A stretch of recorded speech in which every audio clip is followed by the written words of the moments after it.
Një grup organizatash palestineze publikoi të dielën një deklaratë të fortë, duke refuzuar propozimet e SBA-s për ta vendosur Gazën në një administratë tranzitore të imponuar nga jashtë, duke paralajmëruar se një lëvizje e tillë përbën një kolonializëm të ri. Komisioni Kombëtar për Veprim Popullor Palestinez tha se çdo përpjekje për të vendosur një organ qeverisës jashtë vullnetit të popullit palestinez shkel të drejtën e tyre për vetvendosje dhe synon të riciklojë format e vjetra të dominimit nën etiketa të përditësuara. Ai theksoi se vendimet për të ardhmen e Gazës duhet të vinë nga vetë palestinezët dhe të mbrojnë unitetin e tokës, legitimitetin e rezistencës ndaj okupimit izraelit dhe të drejtën për liri, rezistencë dhe vetvendosje të garantuar nga e drejta ndërkombëtare.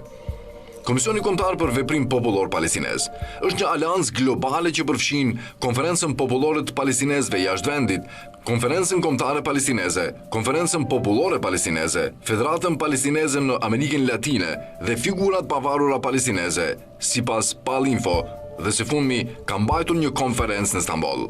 Në draft të rezolutën e SBA-s, që pritet të paraqitet Këshillit të Sigurimit të OKB-s, po nxit paralajmërime të ashpra nga ekspert ligjor dhe grupe palestineze, të cilët thonë se Washingtoni po përpiqet të institucionalizojë gjenocidin izraelit në Gaza përmes një kornize ndërkombëtare. Teksti synon të miratoj planin e paqes Trump, të ashtu quajturin plani gjithëpërfshirës, dhe të krijojë 2 trupa të reja, një administratë civile tranzitore quajtur Bordi i Paqes dhe një forcë ndërkombëtare të stabilizimit të militarizuar.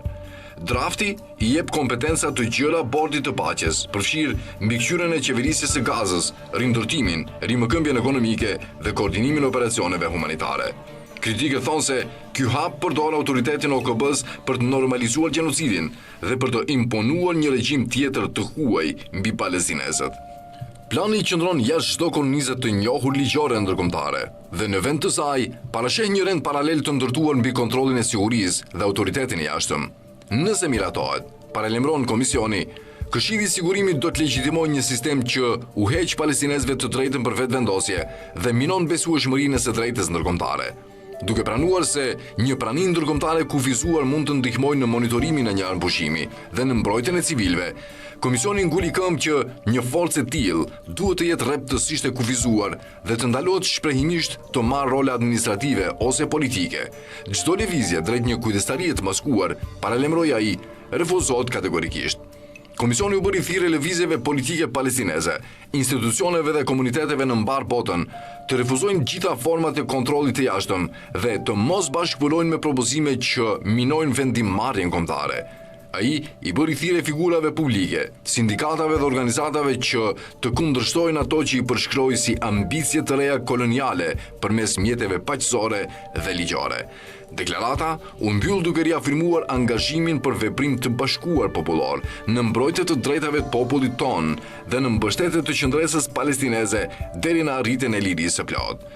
Ndërkohë në terren, Izraeli ka vazhduar ofensivën pavarësisht të aqërquajturit anëpushim, duke bllokuar ndihmat, duke forcuar kufizimin të aksesit humanitar dhe duke vazhduar bombardimet në Gaza, duke vrarë e plagosur civil pothuajse çdo ditë.